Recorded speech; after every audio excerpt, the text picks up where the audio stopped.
Welcome to the Divorce Allies podcast, a podcast and video series where we dive into the complexities of the divorce mediation and litigation processes with a team of financial professionals, divorce mortgage planning specialists, forensic accountants, parenting, and relationship coaches. We cover all the areas of the divorce process from financial to emotional well-being. Today, I am with Emily Flowers and Kristen Terry, and we are discussing kind of a big topic when it comes to divorce, the house, and what happens if the reality is that you have to leave that house. How can you handle this, and how can you even tell your kids about this? So I wanted to start with Emily. So Emily, can you help walk us through what are the deciding factors on whether someone can stay in the house or if they actually have to leave? There's actually a lot that goes into it, but it can be simplified down to a few things, right? So it's all about qualification. And a big part of qualification, of course, is that genetic makeup of your credit. And it's also debt to income, right? So there's more factors involved than just those two things, but those are the biggies, right? That's really what we're looking at to see the income stability of the person and if they are going to repay.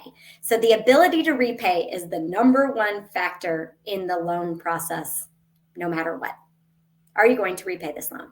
So when we're looking at qualifying somebody for a home, let's say the credit is beautiful, right? There's low usage, and the score is great, and there's a nice mix, and let's say it's great.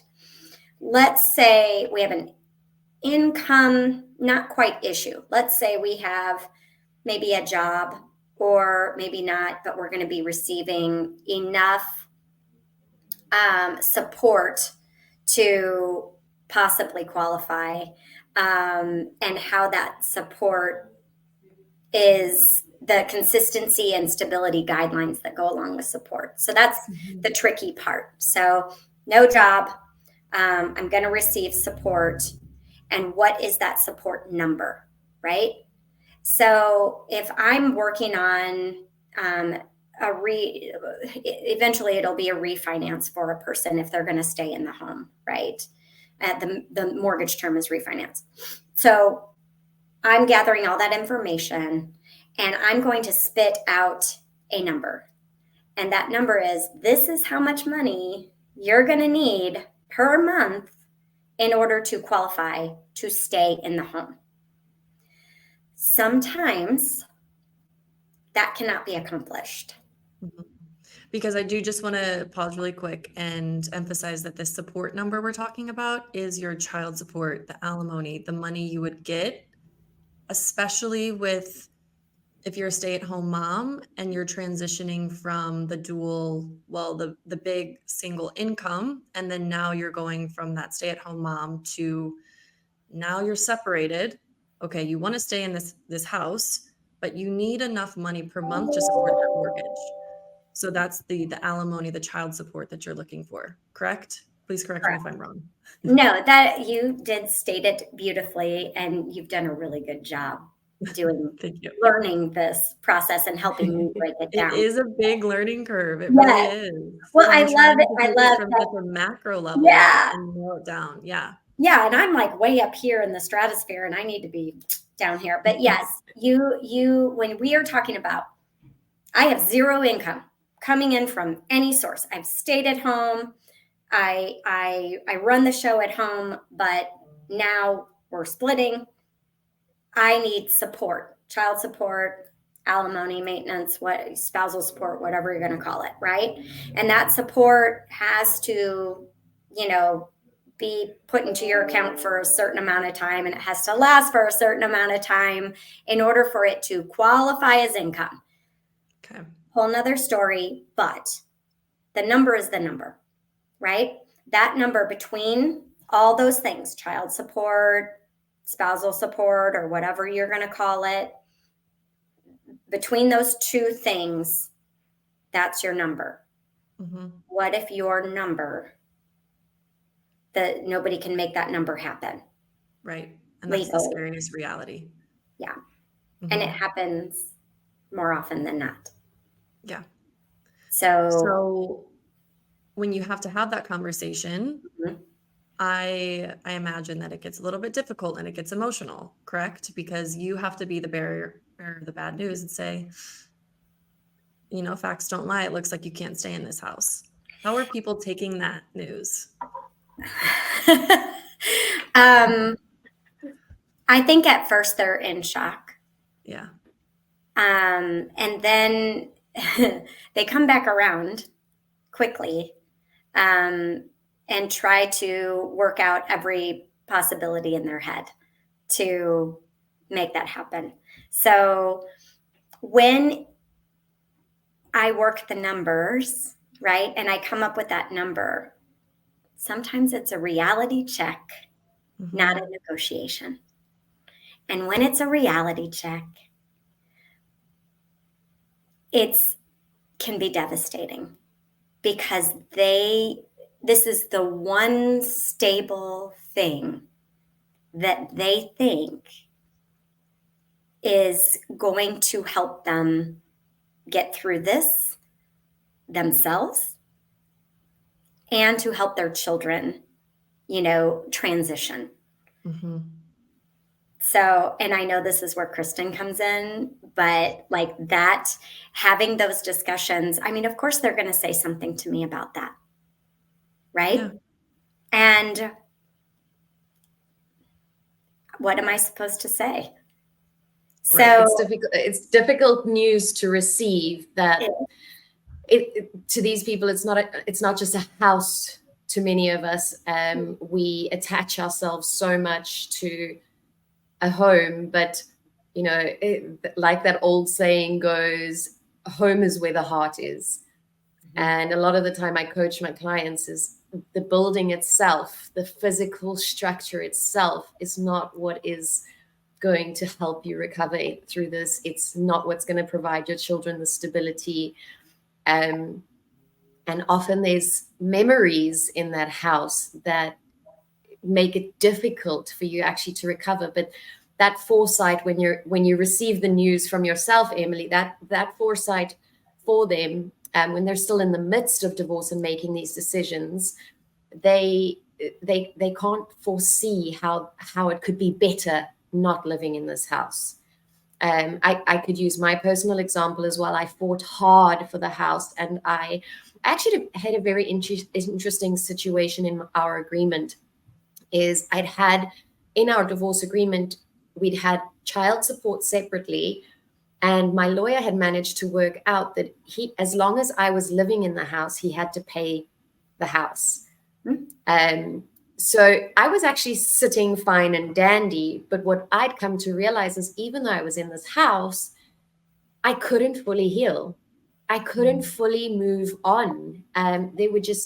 This was a home that we had built together. We had designed everything. We had chosen all the furniture together. There were good memories and bad memories throughout in different areas in the home.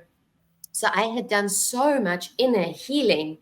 But no matter what I had done internally, and no matter how I'd coached my children through this, and no matter how much I tried, I was still stuck in the same space. I was still stuck in the same environment. And ultimately, that wasn't healthy. And as difficult as it was to finally make that decision to let the house go, the moment I moved into a new place, it was like a clean slate, the clean slate that I'd been working on getting internally, and finally getting that releasing and letting go. I couldn't do it in that home.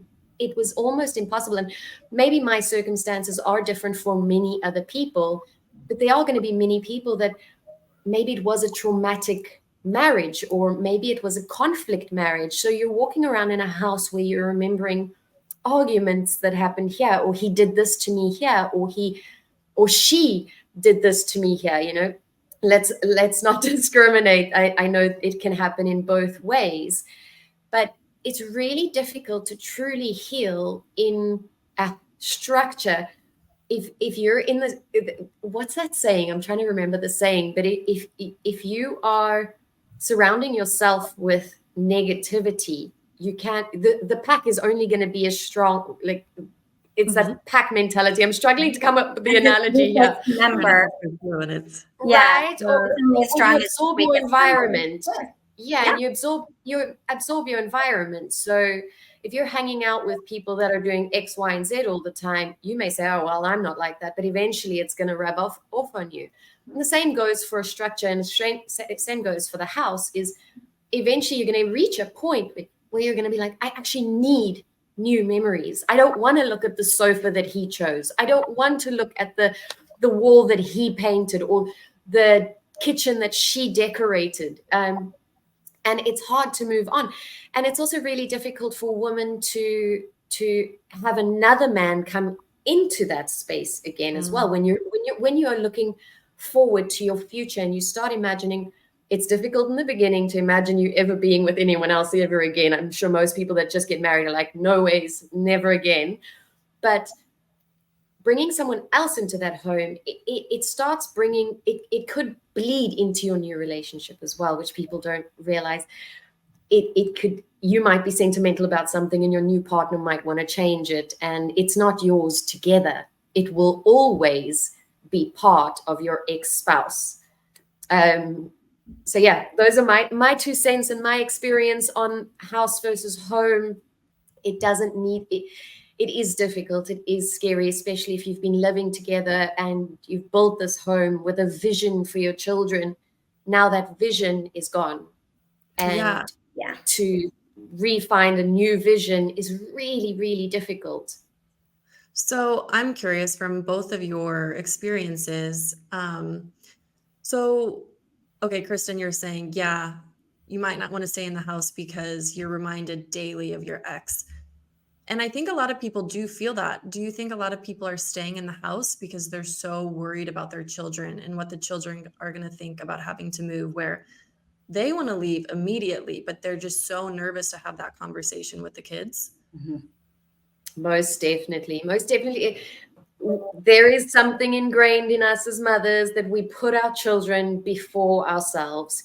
Dads as well. I'm not just saying it's just moms, but as a parent, we often make choices. We self-sacrifice. We compromise. We put up our own happiness for what we think is better for our children.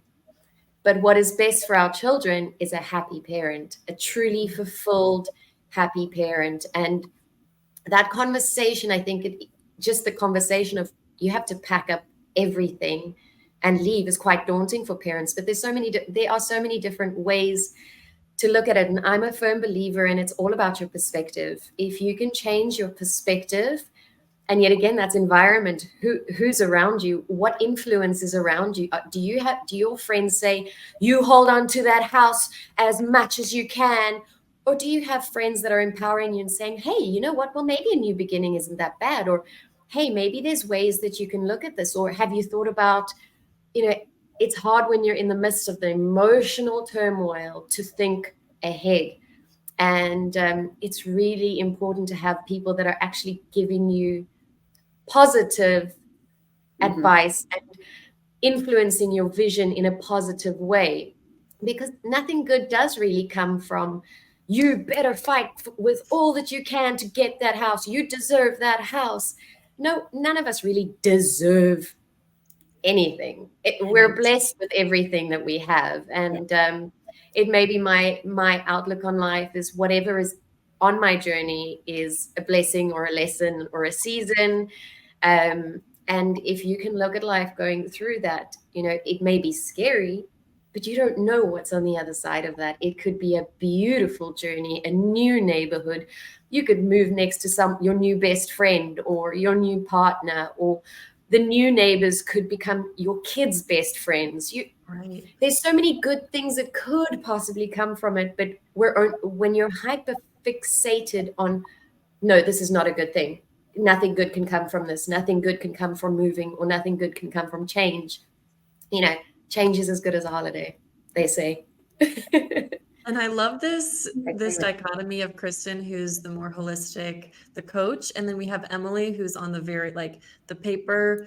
We're meeting deadlines where it's a strategic. Emily, how are you having these more strategic conversations? Like, okay, listen, yes, there are always new beginnings, but financially, it might be a lot smarter for you to rent right now as opposed to buying.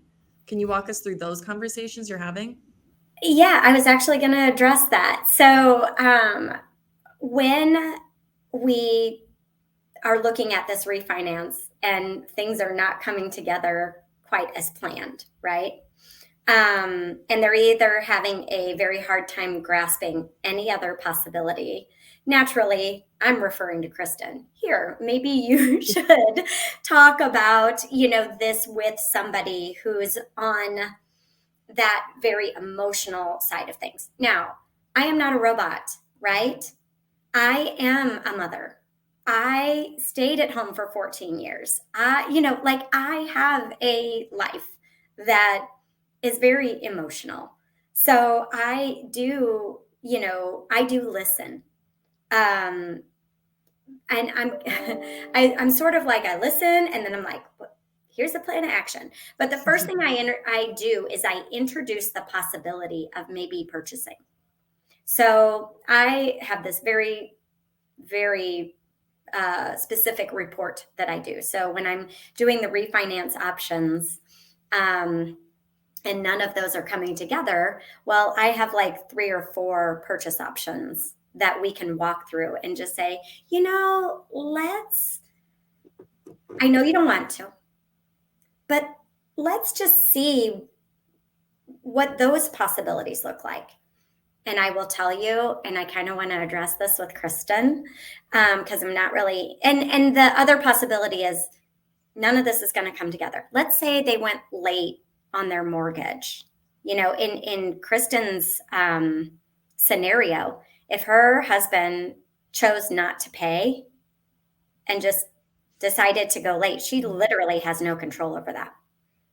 And that shows up on the credit report and prohibits you from refinancing or purchasing a new home for a certain amount of time.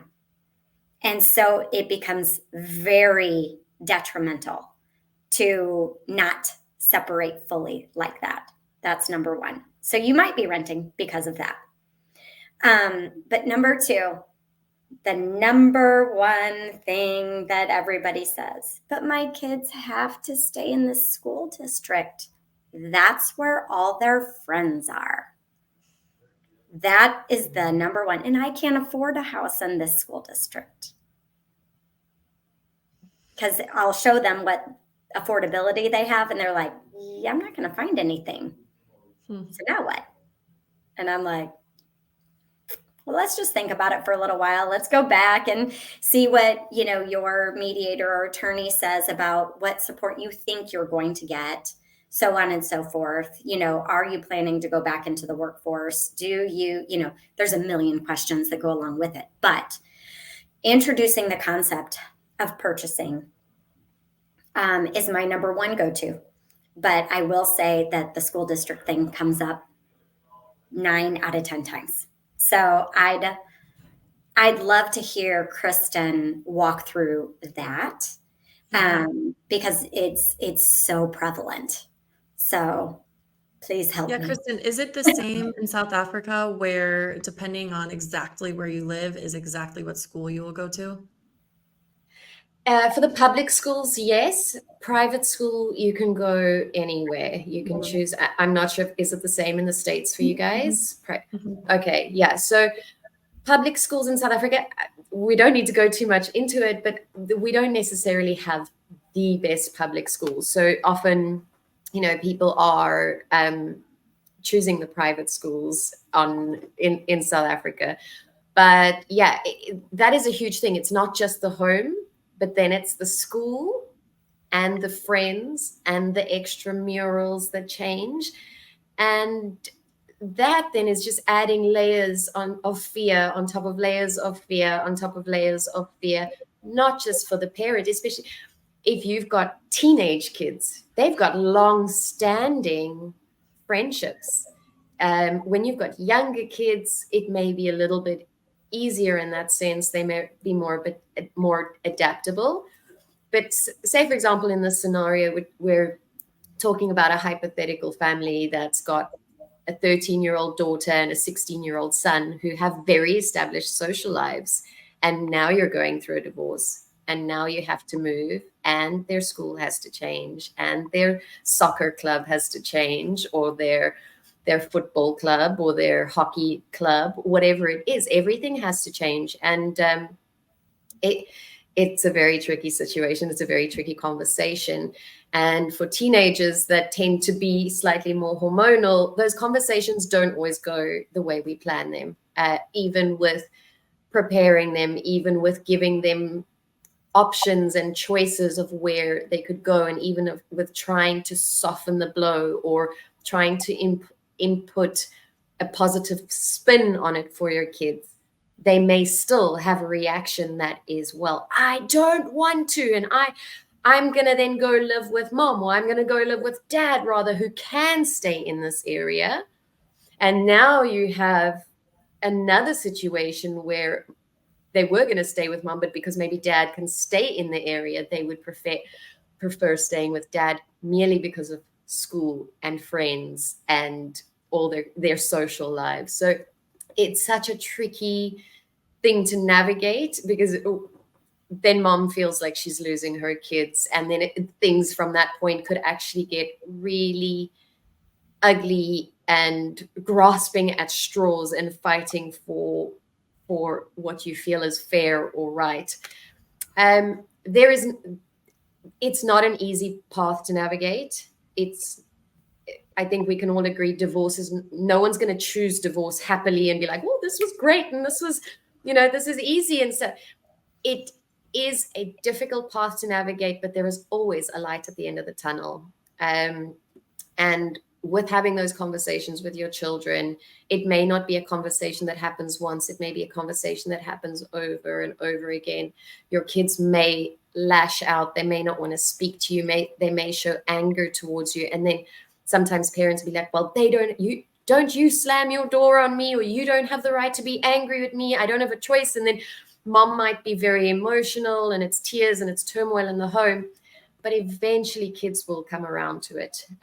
It's just, there's a lot about gentle parenting nowadays, but they are their own humans, and they have their own emotions and their own reactions, and it doesn't make it wrong or right. If you try and put yourself in your kid's situation, if you were told at 16 that you've got to leave all your friends behind, you would be upset. You would be angry. And I'm sure parents understand that this is the emotion, but it's hard to watch these emotions unfold in our children, and we want to fix it. We want to make it better immediately.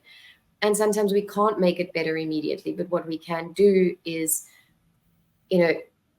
put effort into signing them up with new clubs, or giving them that picture as well, that future vision that you can give yourself, or you maybe can't give yourself, but maybe you're working with a coach or a counselor or a therapist, but we are the adults, and maybe we can envision or help them envision what it could look like, and make sure that we are keeping those friendships nurtured, and say that you will make sure that they can still have sleepovers, and that you will do your best, and you can make promises to your kids, that obviously keeping those promises, but making promises to them that you will do everything in your power to nurture those relationships for them and those friendships for them that they feel they may be leaving behind. And it doesn't always necessarily mean that you have to move extremely far, but in some divorce cases, one parent moves country or a completely different city. And I don't necessarily think it is always doom and gloom. Yes, the initial emotions will be really difficult, but ultimately my theory about this is change in our younger years builds more resilience, builds more adaptability.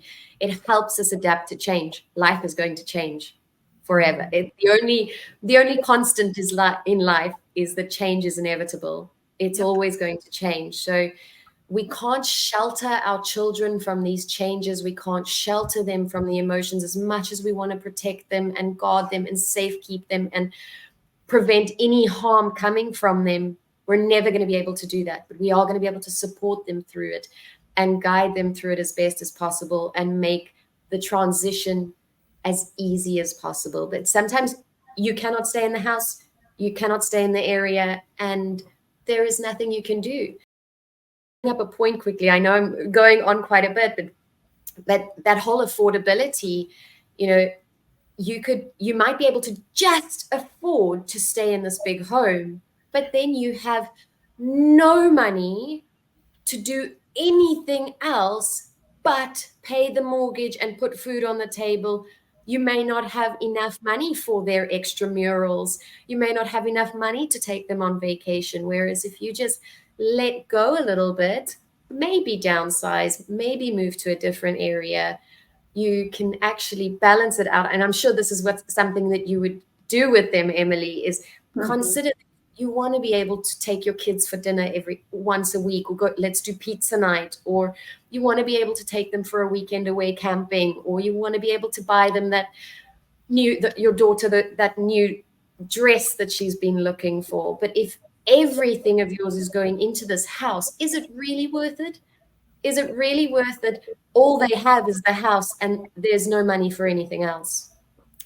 You are 1000% right that conversation happens in every meeting,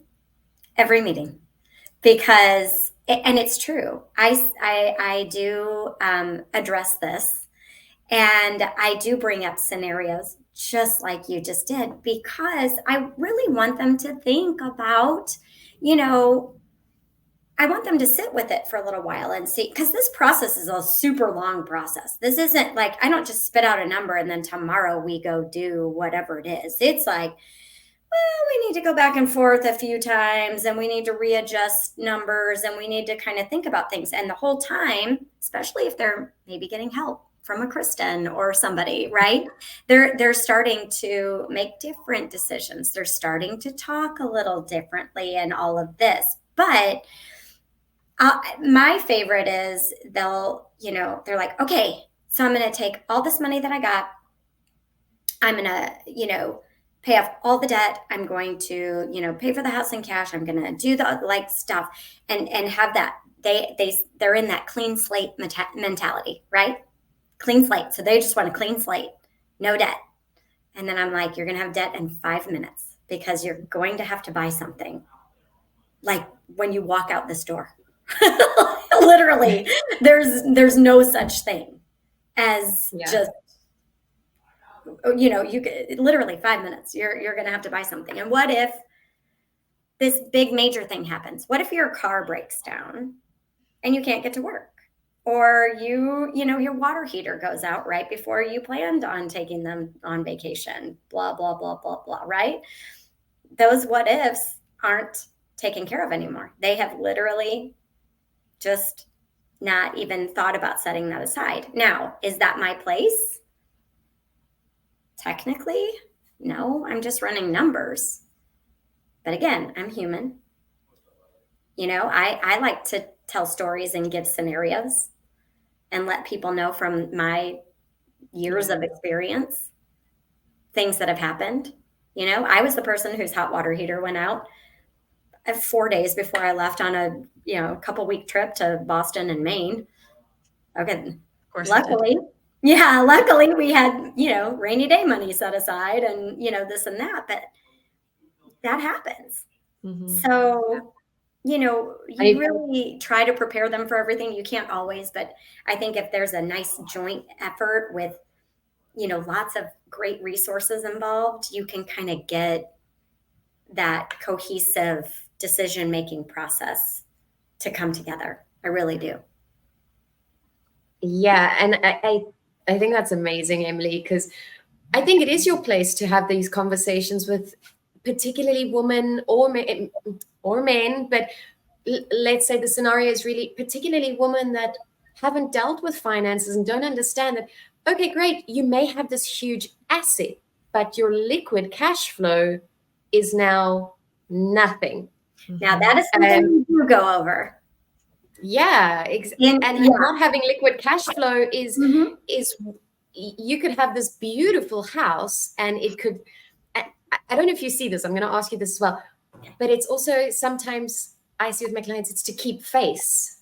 I still live in this big house, and there's a little bit of ego involved there sometimes as well. On, oh well, I've lived this life of luxury or comfort or abundance, whatever you want to call it, and now I have to downscale. What are people going to think of me?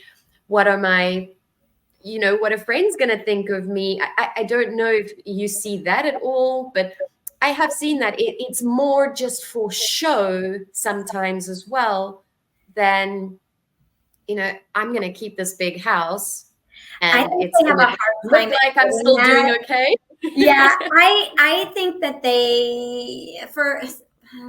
I get that every once in a while, or it's like, I'll show them. I'll show my ex. Yeah, it's not something they're going to admit. It's not something that anyone is going to outright admit. But I'm kind of asking if you see the underlying signs of that, maybe with some of the situations that you're working with, that the reason they're keeping it is more because, what about the Joneses? What are I still want to keeping up with the Joneses. If you've been up in this level of luxury, let's just say, call a spade, it's hard to step down. It's hard to take that step back. And there is always a fear, as much as all of us want to admit that we don't care what other people think. I think with age that does get better. It does. But, it definitely, I've experienced that. It definitely gets a bit better. I'm caring less and less and less and less and less. But there is sometimes that level of keeping up with the Joneses that may play a role in why people want to fight for the house if it's not about the kids. I'll agree with that 1,000%. I don't know if it's vocalized, but sometimes you can feel that in your conversations, I guess. Yeah. Or it's like how they ask the questions that kind of alludes to that fact, I guess. And then, and I'm sure it's not somewhere you probe. You're not going to probe them on this at all. But you are pretty intuitive, and I'm sure you would pick up on the reasons. So I'm basically just asking you if there are these circumstances where you kind of pick up the reason for wanting to keep the house. It's not the kids. It's not to have revenge with the ex, but it's, I need to keep up with my social circle and the expectations. No, I agree that that's a driving factor on some of this as well, especially on the purchase side. Like if they cannot refinance and they go to purchase and it has to be maybe considerably less than, or especially a different area and all of that, it becomes, and I think some of that is maybe driven by, I mean, to me, at least in my experience, like people get divorced and like the friend group divorces, right? So it's like, you got to choose. And there's things that go along with that personally. So that's going to be a reflection on probably family, how they feel about, how they feel about themselves through this process. And then that gets, I'm sure, reflected on the kids and family, because anything that we feel, we can, put off on them. But I do. I feel like that is definitely a factor in some of the decision making. I try to keep pulling it back to the numbers, right? I'm going to help you make very educated decisions based on these very black and white factors in front of you. But you have options. So these options look like this. This one provides the most cash flow. This one allows you to stay in the home. This one, so on and so forth, right? And try to keep walking them through and pushing it back to, I don't say it takes out the emotion, because I don't think that's No, possible, definitely. but it lessens the emotional part of it and puts it more in that like educated decision-making process. Okay, we have black and white numbers, and now we need to start making these decisions, even if we're going to tweak these numbers a little bit. It starts to form a basis because they've been out there gathering information, trying to make decisions based on I have no idea what. But once we kind of sit down, I can't tell you how many people have been like, I slept last night. And I'm like, yeah, you slept because all the stuff you've been, I don't know, right? Finally got put in black and white. And now we have this level of decisions to make instead of this, right? You got this little one. I think what you do is the start of that healing journey, because when you can't, you need that practical, that physical evidence right in front of you, and then the rest of the healing can start and the decision making can start. But I think what you do there is so critical in having a realistic outlook on what is possible.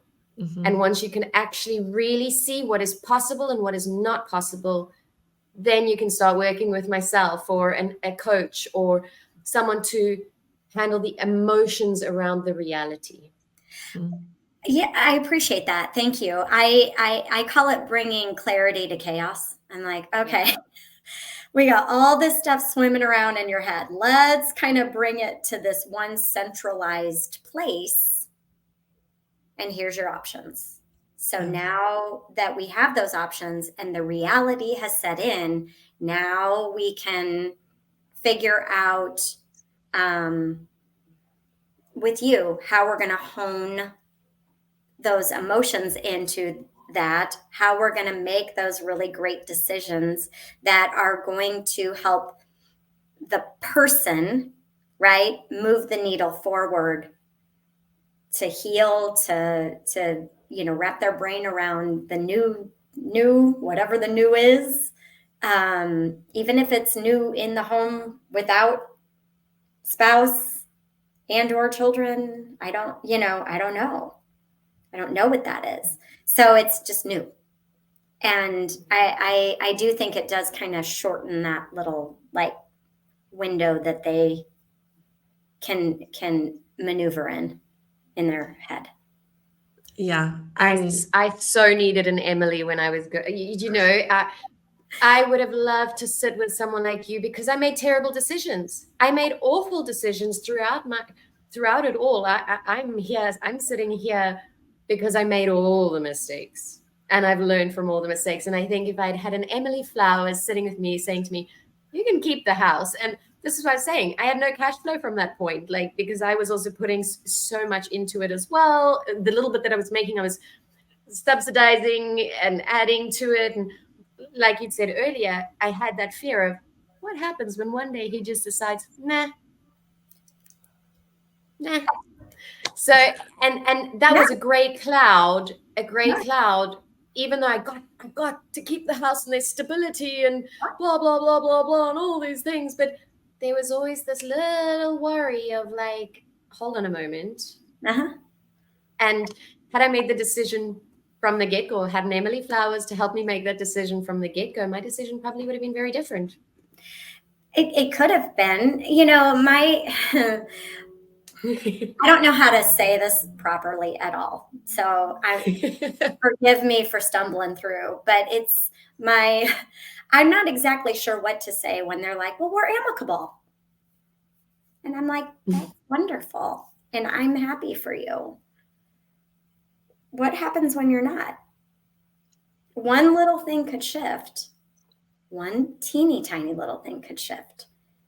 One new boyfriend, one new girlfriend but are you still paying for your ex's?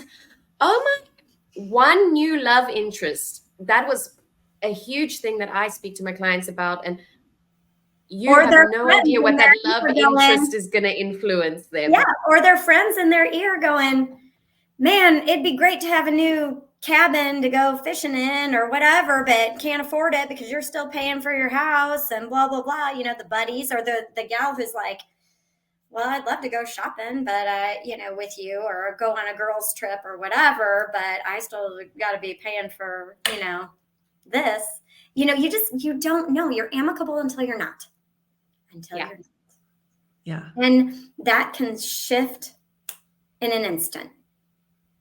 Yep. One conversation. You're not prepared for that because you haven't taken the time to go through those options and make those decisions. You're in avoidance and you don't want to make those decisions. You're like, yeah, but the rates are up right now. So I think I'm going to wait 2 years to refinance and just keep him on and blah, blah, blah. That's what I hear every day. The rates are up. The rates are up. We're just going to write it in. I'm like, okay. So, or he's going to pay it or this or that. And I'm like, okay. And then, I mean, there's nothing I can do about it. But if something happens, your divorce settlement agreement does not protect you. Not even a little bit from credit. Does not. Credit just says, you're late. Tank. And then it's like, but he was responsible. Sorry. Credit says you were both responsible. Yeah. Only your divorce settlement agreement says that you're not. Yeah. And see, these are the intricacies that no one tells you about. And so that's what we need, people like you, Emily, and we need people like Kristen, like you, because you need the balance. You need someone who's going to be black and white and tell you all these ins and outs. And then you need someone who's going to help you work through that and make the best decisions. And I think that this episode has been the perfect example of the balance that the Divorce Allies is bringing. Is we're giving you the concrete details, but then we're also going to soften the blow and help you work towards a brighter future. And there are experts out there to help that have your emotions and your well-being in mind. And there is a light at the end of the tunnel. And I think that that is always the answer, is that this is a really scary, scary, scary topic. The house, the kids, what are we going to do? We have to move. We have to, all of this. It's okay. We'll get you through it. You're going to be fine. And it's new beginnings. So Kristen and Emily, thank you so much. This has been amazing. Such great insights. And again, part one. Yeah. Oh God, part one. I think we could keep going, Emily. I think we could too. There's things brewing in my mind here. Yeah. No, thank you so much. I think this has been a very enlightening conversation for sure. Mm-hmm. Definitely. Well, all the contact information will be in the description below. And I think we covered, again, just the tip of the iceberg. Like always, there's always much more to talk about. Everyone's scenarios are a little bit different, but having Kristen and Emily on your side will make the whole process a little bit lighter and easier. Thank you, ladies. Thank you, ladies.